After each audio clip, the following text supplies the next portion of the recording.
Just get out.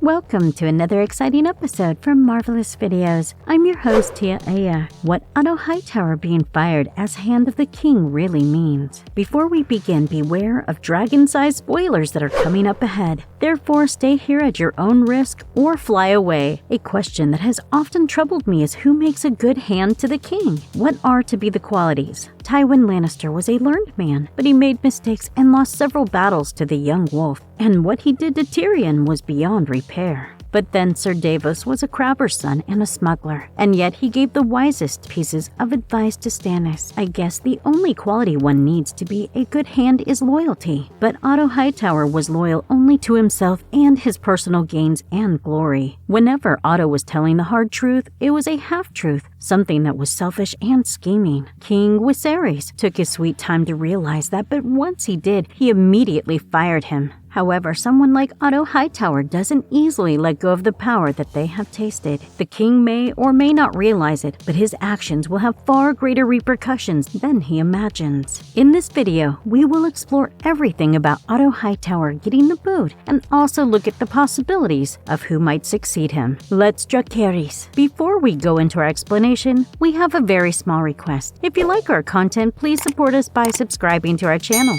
This is a small click for you, but for us, it means a lot. Thank you. Let's begin. You're so sick with ambition that you would have my daughter stalked.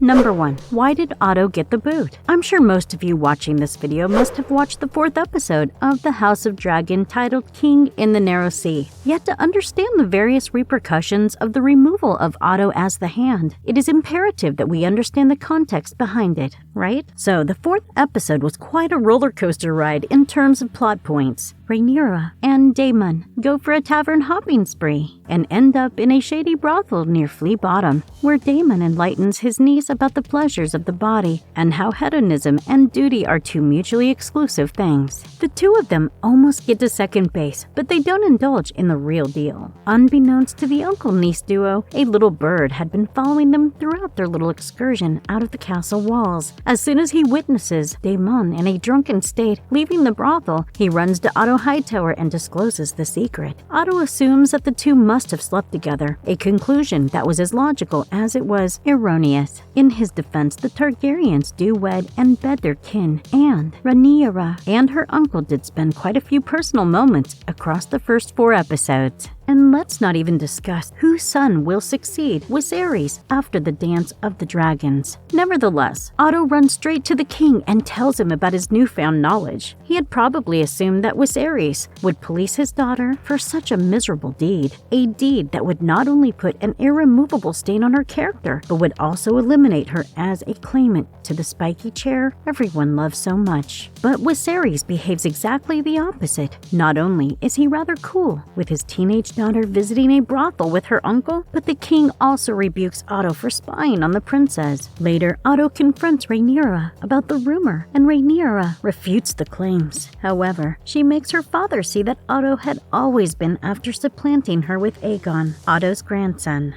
It is now that Westeros realizes that a selfish and ambitious snake Otto has been throughout. Hightowers are known to stick to positions of power as leeches, and Otto was no different. At the first opportunity, Otto used his own daughter to entice the king when he was grieving his dead queen. If there's a schemer in the House of Dragon who reaches the level of Peter Baelish from Game of Thrones, it is Otto. But Westeros understood that if Aegon was named heir to the throne, the realm would fall into a state of chaos and anarchy. The only way to stop that from happening was by ensuring that Rheanyra remained their heir. And clearly, Otto was no more loyal to the crown because all he wanted was to get closer to the Iron Throne. The man had gone so far as to use his own daughter as a stepping stone. Naturally, the king took away the badge from Otto, but this one move is going to create too many ripples in the lives of Otto, Rheanyra, Westeros, Allison, and the realm at large. Leave me. Once.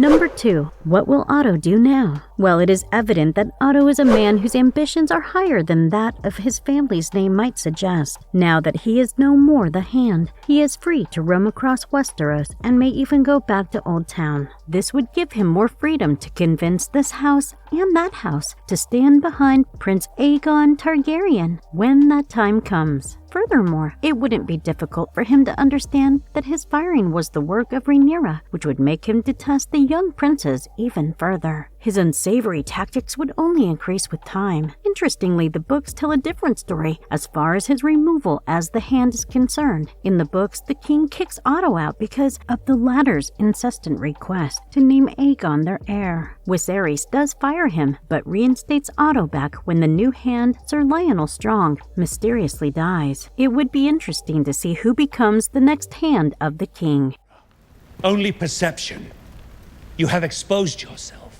Now we must both suffer the consequences. Number 3. What it means for Rhaenyra. As far as Rhaenyra is concerned, her path seems clear as of now. With Otto out of the equation, she has no one scheming behind her back, and no one to sweet-talk her father into replacing her from the position that she holds. And yet she would not let her guard down just yet, because the Hightower man is a scheming little fellow. He would not just rest and give up his struggle to place his grandson on the Iron Throne, not after all that he has endured. You believe he lied? How often does he speak the pure truth? Number 4. How will Allison take it? Rhaenyra's already sour relationship with Allison will deteriorate. Yes, he made his daughter sleep with an older man for personal gain, but the girl is still Otto's daughter, and given that she never once questioned her father's immoral and sickening decisions, it seems that she too is hungry for power. It is a truth that in Westeros, marriages are oftentimes a means of political gains, and Allison understands this very well. Although Rhaenyra is more of a modern feminist who wants to do what she wants and marry whom she wants to marry, Allison is quite the opposite. Otto's firings will fuel her with a sense of revenge, something that would prove catastrophic for anyone who stands in her way. Cersei Lannister once persuaded Joffrey to crush the North when the time came. A good king knows when to save his strength and when to destroy his enemies. Season 1, Episode 3. That's precisely what Allison would do with Aegon. I agree that Aegon would be better than Joffrey, but that's about all the praise that I can offer the young prince. I have come looking for an unencumbered opinion. That's all I would ever give, Your Grace.